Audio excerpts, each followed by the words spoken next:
The gunshot echoed through the care center's hallway, but Naomi didn't flinch. She kept her hands moving, signing rapidly to the elderly man whose eyes had gone wide with terror. "Stay calm. I'm here. You're safe." Hyun burst through the door, weapon drawn, expecting to find his father cowering in fear like every other time violence had touched their world. Instead, he found something impossible. His father was signing back. "She protected me." Yunsu's weathered hands moved with precision. She stayed. For 3 years, Hyun had watched his father retreat into silence after losing his hearing. No therapy worked. No specialist could reach him.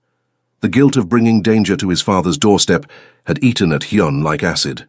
But this woman, this stranger in worn scrubs, had done what millions of dollars and endless resources couldn't. She had given his father his voice back. As sirens wailed in the distance and his security team secured the building, Hyun stared at the black woman who knelt beside his father, her dark eyes fierce with protection. She didn't know who Hyun was, didn't know the power he wielded or the enemies he'd made. She only knew that an old man needed someone to listen, and in that moment, everything changed. Welcome to Korean Mafia lovers. Before we dive into Naomi and Hyun's incredible journey, drop a comment telling us which country you're watching from and hit that subscribe button. Your support helps us bring you more powerful stories of love conquering all odds. Naomi Washington had learned early that survival meant making yourself useful without making yourself seen. Growing up in South Chicago's Inglewood neighborhood, she'd mastered the art of moving through spaces that didn't want her, of finding value in places others overlooked. The flickering fluorescent lights of Havenbrook Care Center cast harsh shadows across the linoleum floors as she pushed her cart down the hallway.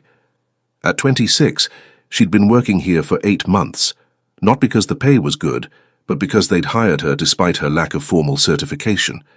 Her knowledge of American Sign Language, learned from library computers and YouTube videos during her mother's illness, had been enough. "Room 314 is being difficult again," Sandra, the day shift supervisor, called out as she passed. "Mr. Park hasn't touched his breakfast. Again." Naomi nodded, adjusting the breakfast tray on her cart. Yunsu Park had been at Havenbrook for 3 years, and in all that time, no one had successfully connected with him. The 70-year-old man sat by his window every day, hands folded, eyes distant. The staff whispered that he'd lost his hearing after a stroke, but Naomi suspected there was more to his silence than medical records revealed. She knocked gently on the doorframe before entering. Yunsu sat in his usual spot, morning sunlight catching the silver in his hair. His breakfast sat untouched on the bedside table. Instead of speaking, Naomi moved into his line of sight and began to sign. "Good morning, Mr. Park. The sun looks warm today." Yunsu's entire body went rigid. His eyes, which had been unfocused and distant, suddenly sharpened with laser intensity. Slowly, as if afraid the moment might shatter, he turned his head to look directly at her. His hands trembled as they lifted from his lap. You sign?" The movements were rusty, uncertain, but unmistakably clear. "I do," Naomi signed back, her heart racing. "Would you like to talk?" What followed was the longest conversation Yunsu had engaged in since arriving at Havenbrook. His signs grew more confident as the minutes passed, muscle memory returning like water finding its course. He told her about the view from his window, how the morning light reminded him of his late wife's garden. He asked about her life, her family, why she'd learned to sign. Naomi found herself sitting on the floor beside his chair, their conversation flowing in the silent language of hands and expressions. She told him about her mother, about learning ASL in the public library, about finding beauty in communication that didn't require sound. "You have kind eyes," Yunsu signed. "Like my daughter-in-law. She died too young." "I'm sorry for your loss," Naomi replied. "My son. He blames himself. He thinks danger follows him everywhere." Before Naomi could ask what he meant, Sandra appeared in the doorway, clipboard in hand. "Naomi, there's a gentleman here asking about Mr. Park's care. Says he's family." Through the window, Naomi caught sight of a black sedan in the parking lot, its windows tinted dark. 2 men in suits stood beside it, their posture alert and professional in a way that seemed more security than family. "Is someone coming to see you?" She signed to Yunsu. The old man's expression shifted, joy dimming to something more complex. My son. He visits, but we don't talk anymore. He doesn't sign, and I stopped trying. Naomi felt a pang of sadness for both father and son, trapped in their separate silences. I should let you prepare for your visitor, she said aloud, then signed simultaneously. I'll see you tomorrow, please, Yunsu signed back, and the hope in his expression made her chest tight. As Naomi gathered the breakfast tray, still untouched, but she'd learned that conversation sometimes fed the soul better than food, she heard footsteps in the hallway, expensive shoes on linoleum, moving with purpose. She glanced back at Yunsu, who had turned toward the window again, but his posture was different now. Straighter, expectant. Whatever complicated relationship existed between father and son, Naomi sensed it ran deeper than simple communication barriers. There was grief there, and guilt, and something else she couldn't quite name. As she wheeled her cart toward the door, a shadow fell across the threshold. Naomi looked up to see a man in a perfectly tailored charcoal suit, his presence filling the doorway with quiet authority. He was younger than she'd expected, maybe early 30s, with sharp, angular features and dark hair styled with precision. But it was his eyes that caught her attention. They held the same depth of sadness she'd seen in Yunsu's, mixed with something harder. Their gazes met for a brief moment, and Naomi felt an unexpected jolt of awareness. This was someone accustomed to being obeyed, to commanding attention without effort, yet something in his expression seemed almost vulnerable. "Excuse me," she said quietly, moving to step around him. He shifted slightly to let her pass, but his attention had already moved beyond her to the figure by the window. As Naomi walked down the hallway, she heard something that made her pause. Behind her, from room 314, came the sound of a chair scraping against the floor. Then silence. She wondered if father and son would find a way to bridge the gap between them, or if they would sit in the same room, separated by more than just the inability to hear. 3 days passed before Naomi saw the man in the suit again. She'd continued her daily visits with Yunsu, their signed conversations becoming the highlight of both their days. He told her stories of his youth in Seoul, of immigrating to America with dreams bigger than his English vocabulary. She shared memories of her mother, of growing up in a neighborhood where hope was a luxury few could afford. But underneath their growing friendship, Naomi sensed Yunsu's sadness about his son. He came to visit. Funsu had signed the day before. We sat in the same room for an hour. He spoke to the doctors about my care, about my medications, but he never looked at me. Not really. Maybe he doesn't know how, Naomi had replied. Some people are afraid of saying the wrong thing, so they say nothing at all. He used to be different. Before his mother died, before he took over the family business, he used to laugh. Naomi had wanted to ask about the family business, about the expensive cars and suited men who seemed to accompany the son's visits, but something in Yunsu's expression warned her that some questions were better left unasked.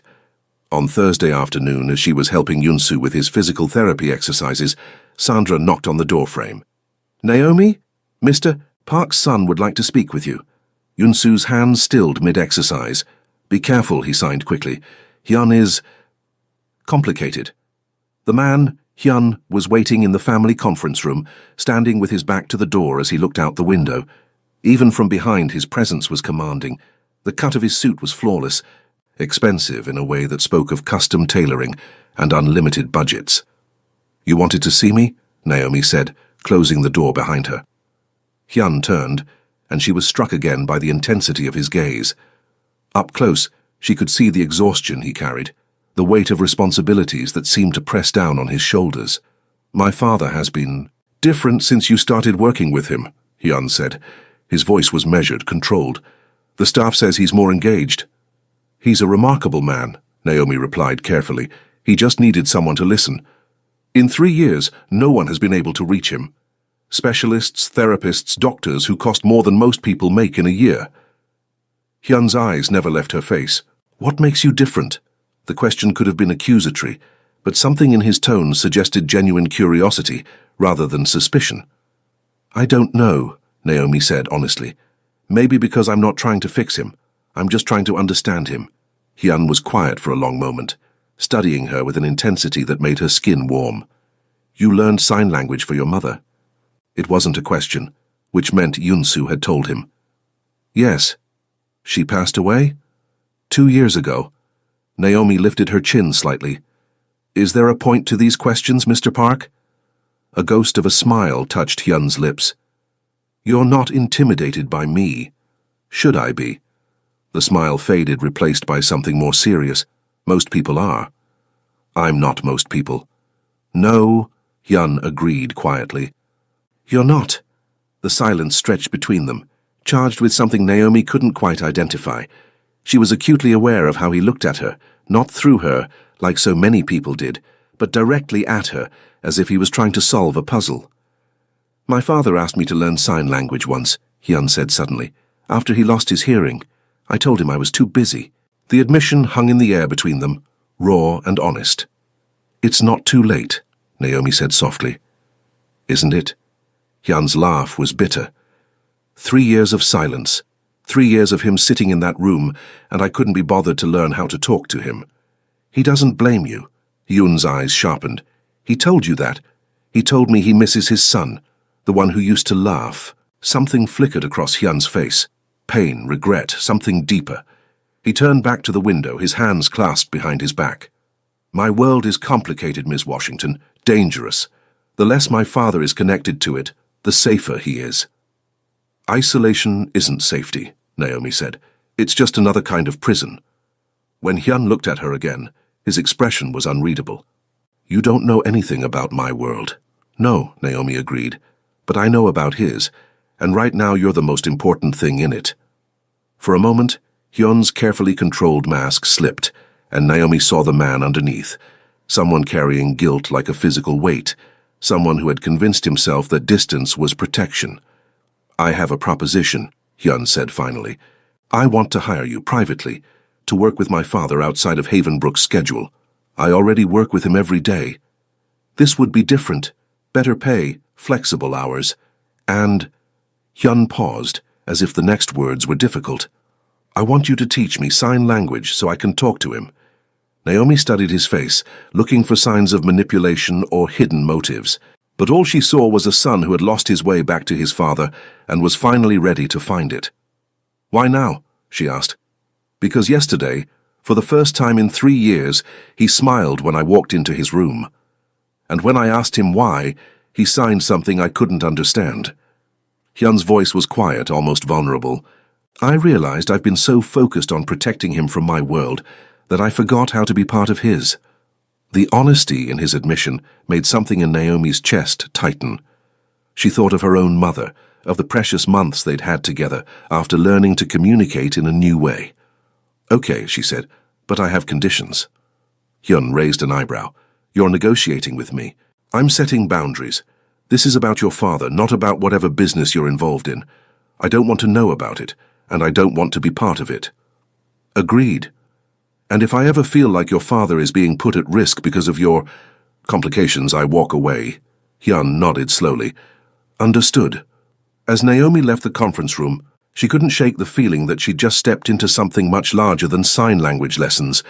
But when she thought of Yunsu's face lighting up at the possibility of talking with his son again, she knew she'd made the right choice. What she didn't know was that in the parking lot across the street, someone else had been watching the care center with very different intentions. The first lesson took place in Yunsu's room on a Saturday afternoon. Naomi had suggested neutral ground, but Hyun insisted his father should be part of the process from the beginning. He needs to see that you're serious about this, Naomi explained, as she arranged chairs in a small circle. Sign language isn't just about hand movements, it's about expression, body language, intention. Hyun sat stiffly in his chair, still wearing a suit despite the weekend. Naomi wondered if he owned anything casual, or if the armor of expensive clothing was something he couldn't remove even in private moments. My son wants to learn to talk with me, Yunsu signed to Naomi, his eyes bright with hope and disbelief. He says he's excited, Naomi translated, then turned to Hyun. But he's also nervous. He's afraid to hope too much. Hyun's jaw tightened. Tell him I should have done this years ago. Instead of translating, Naomi looked at Hyun directly. Tell him yourself. Start with, I'm sorry. It's one of the most important phrases you'll learn. She demonstrated the sign, a fist placed over the heart, then opened and moved in a circular motion. Hyun watched intently, then mimicked the movement. His execution was precise but mechanical. "Feel it," Naomi said softly. "Don't just make the shape. Mean it." Hyun tried again, this time looking directly at his father as he signed. The movement was slower, more deliberate. Yoon-soo's eyes filled with tears. He reached out and covered his son's hands with his own, then signed back, "I forgive you." The moment was so raw, so intimate, that Naomi felt like an intruder. But when both men looked at her, Yoon-soo with gratitude, Hyun with something deeper and more complex, she realized this was exactly where she was supposed to be. They spent the next hour on basic phrases. "Hello. How are you? I love you." Hyun was a quick study, his movements becoming more fluid as his confidence grew. But it was the moments between the lessons that mattered most, when father and son looked at each other and really saw each other for the first time in years. As the afternoon wore on, Naomi noticed Hyun beginning to relax. His suit jacket came off, then his tie. He rolled up his sleeves, revealing an intricate tattoo that wrapped around his forearm, a dragon intertwined with cherry blossoms. The artwork clearly expensive and meaningful. "That's beautiful," Naomi said during a break, nodding toward the tattoo. Hyun glanced down as if he'd forgotten it was visible. "My mother designed it. She was an artist before she married my father." "She drew constantly," Yoon-soo added, having caught the gist of their conversation. "Flowers, birds, our son when he was small." She said art was how she remembered beauty in difficult times. "What happened to her drawings?" Naomi asked. Father and son exchanged a look loaded with shared grief.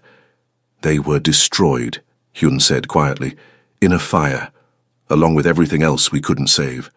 The weight of that loss hung in the air. Naomi sensed there was more to the story. There always was, with families like this, but she didn't push. "The tattoo is a way of keeping her with you," she said instead, something like that. Hyun's fingers traced the edge of the design absently. "She always said that love was the only thing that couldn't be taken away, only given away. She was wise," Yoon-soo signed. "She would be proud of you today." When Hyun understood the translation, his composure cracked slightly. He stood abruptly, moving to the window. "I need some air," he said. After he left, Yoon-soo turned to Naomi. "He carries too much guilt. About his mother's death, about the choices he's made since. He thinks he's protecting me by staying away, but he's only protecting himself from more pain." "What happened to his mother?" Naomi asked. Yoon-soo's expression grew heavy. She was caught in the wrong place at the wrong time. Hyun was supposed to be with her that day, but business kept him away. He's never forgiven himself. The pieces began to form a clearer picture in Naomi's mind. The expensive cars, the security detail, the way people seemed to defer to Hyun. It all pointed to a world where violence was a constant threat, where family members could become targets. "Is that why you stopped signing?" she asked. "Because you were angry at him?" "No," Yoon-soo replied. "I stopped because I was afraid that if I talked about her, about the life we had before, it would hurt him more. So I chose silence. We both did." When Hyun returned, his composure was back in place, but Naomi could see the effort it took to maintain it. "Should we continue?" he asked. They worked for another hour, but the easy atmosphere from earlier had shifted. Hyun was more guarded now, his responses more controlled.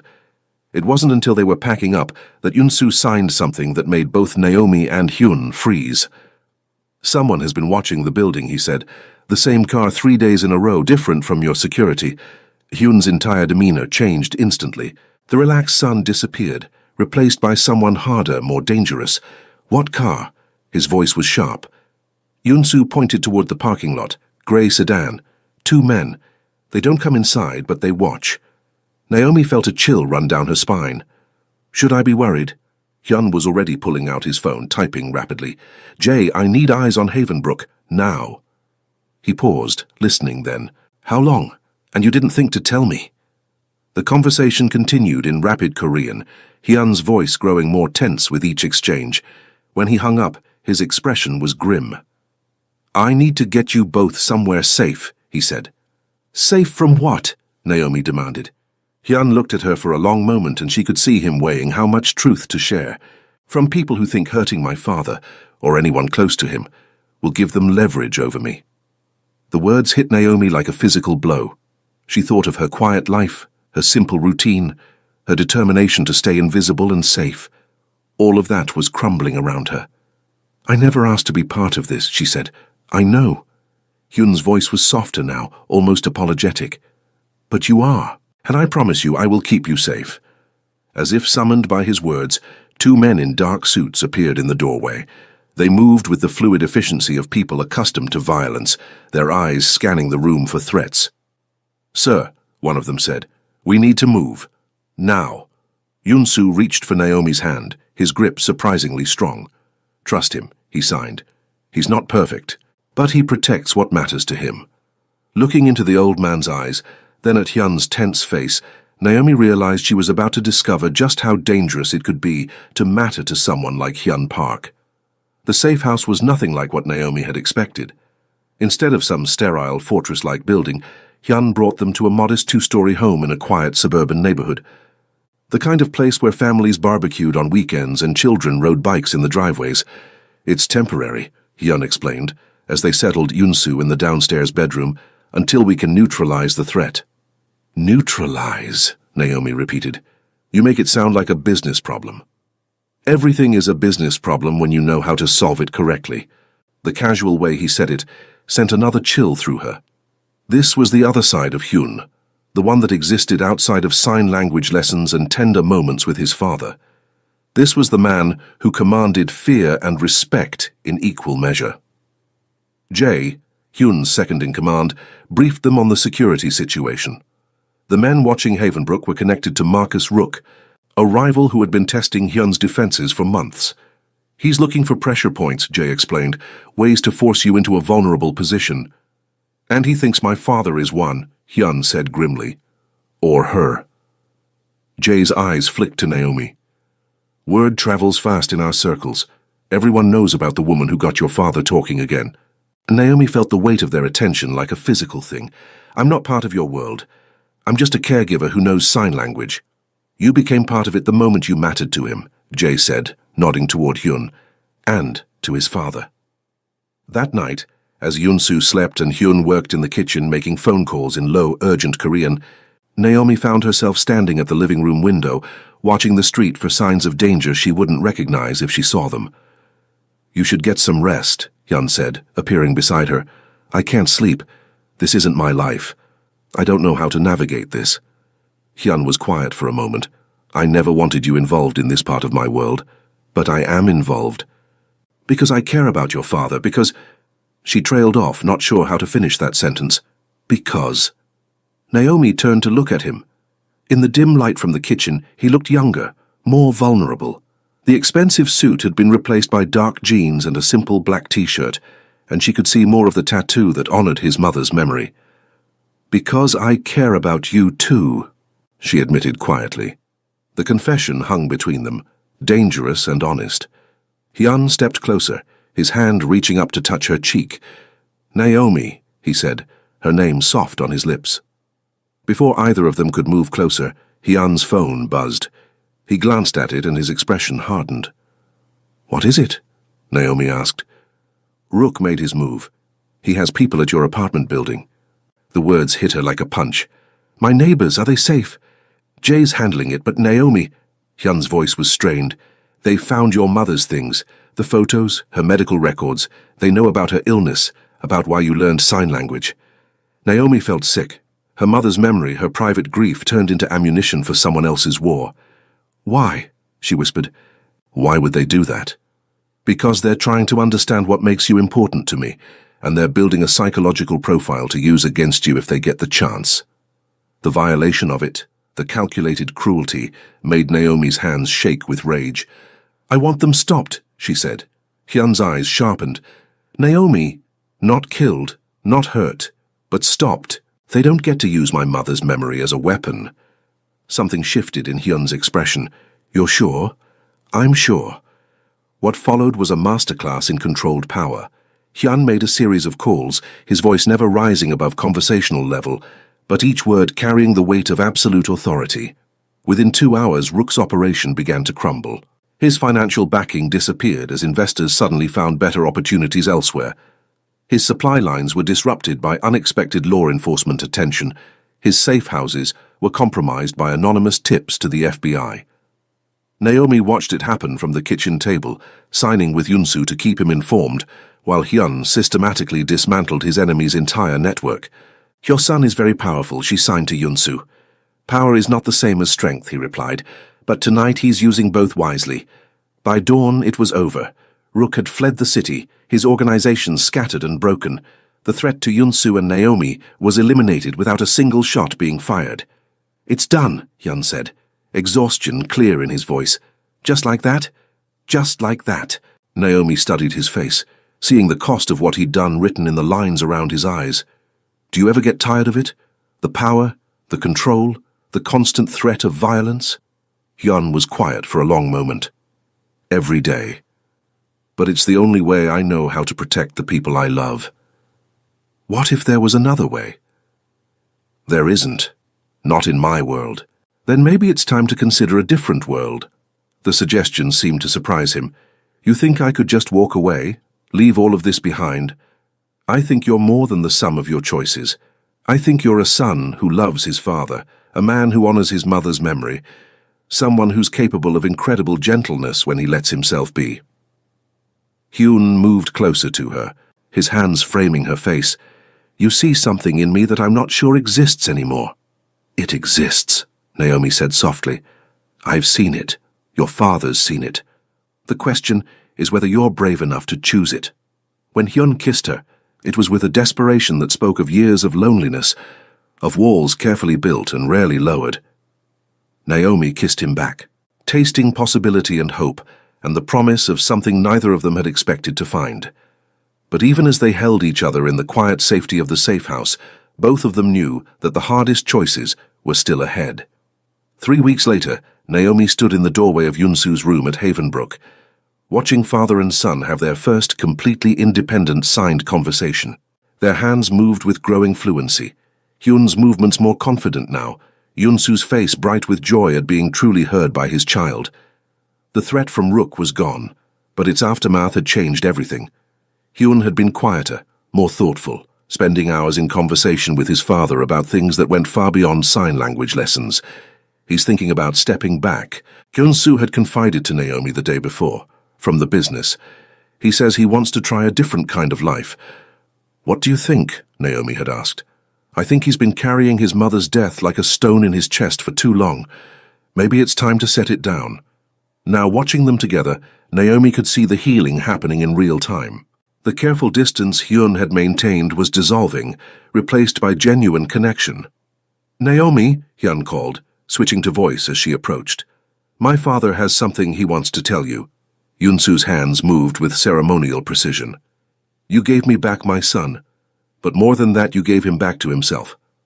"I just taught him to sign," Naomi protested. "No," Yunsu continued. "You taught him that love is worth the risk of vulnerability. That connection is stronger than protection," Hyun translated, his voice soft with emotion. "He's right. You changed everything for us. You changed things for yourselves. I just provided the tools." Hyun stood, moving to stand beside her. "There's something I need to tell you. Both of you." The seriousness in his tone made Naomi's heart skip. "What is it?" "I've been meeting with federal prosecutors about my organization, about the things I've done." Hyun's voice was steady, but she could see the cost of the words. "I'm going to testify against people who've been using violence to build their empires." Naomi felt the world shift around her. "Hyun, it means witness protection, probably. A new identity, a new life, away from all of this." He gestured toward the window, toward the city where his power and influence meant something. "And us?" Yunsu signed. "What happens to us?" "You come with me," Hyun said without hesitation. "Both of you, if you want to." The offer hung in the air between them, massive and life-changing. Naomi thought of her small apartment, her quiet life, her carefully constructed invisibility. Then she thought of Yunsu's laughter, of Hyun's rare smiles, of the family they'd accidentally created in the spaces between sign language lessons. "You're asking me to disappear with you," she said. "I'm asking you to start over with me, to help me figure out who I am when I'm not defined by power and fear. And if I say no?" Hyun's expression didn't change, but something flickered in his eyes. Then I'll make sure you're protected, always. But I'll understand. Yoon-soo reached for both of their hands, his weathered fingers strong and warm. Family isn't about blood, he signed slowly, making sure Hyun could follow. It's about choice, about choosing to love someone even when it's difficult, about choosing to stay even when leaving would be easier. He looked at Naomi directly. You chose us when you had no reason to. We're choosing you now. Naomi felt tears prick her eyes. What kind of life would it be? In witness protection? Quiet, Hyun said. Simple. Maybe boring, compared to what you've seen of my world. I like quiet. I like simple. And I like the man you are when you're not carrying the weight of an empire, Naomi said softly.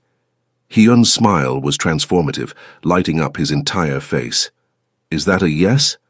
That's a yes. When he kissed her this time, it was different from that desperate embrace in the safe house. This was a promise, a commitment to the unknown future they would build together. My son finally understands what his mother knew, Yoon-soo signed when they broke apart. That love is the only thing worth fighting for. 6 months later, in a small town whose name Naomi couldn't reveal even if she wanted to, she stood in the kitchen of a modest house with a garden that Yoon-soo tended with the same care he'd once given to his late wife's drawings. Hyun worked as a translator for the local court system, his skills with languages finding new purpose in helping other immigrants navigate the legal system. It wasn't the life any of them had planned, but it was the life they had chosen. And in the evening, when the three of them sat on the front porch sharing stories in the fluid dance of sign language, Naomi knew they had found something more valuable than safety, or power, or even justice. They had found home. I love you, Hyun signed to her as the sun set behind the mountains, his movements now as natural as breathing. I love you too, she signed back, and from his chair between them, Yoon-soo smiled and signed the words that had started it all. Good evening. The sun is warm today. Years later, when people asked Naomi how she'd known that teaching sign language to a Korean man would change her entire life, she would smile and give them the same answer every time. I didn't know, I just listened. The small house with the garden had become a home filled with laughter and conversation, where 3 languages flowed seamlessly between English, Korean, and the silent poetry of sign. Hyun had never returned to his old life, never looked back at the empire he'd dismantled. Instead, he'd built something better, a family founded on choice rather than obligation, on love rather than fear.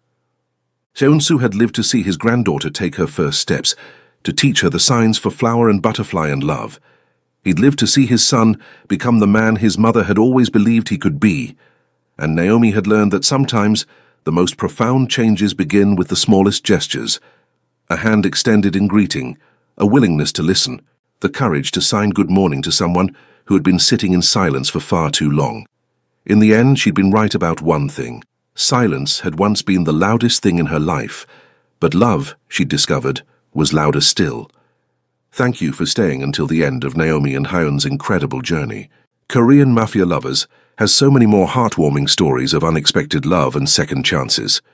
Subscribe to our channel and hit the notification bell. Your support helps us create these powerful stories that prove love can heal even the deepest wounds.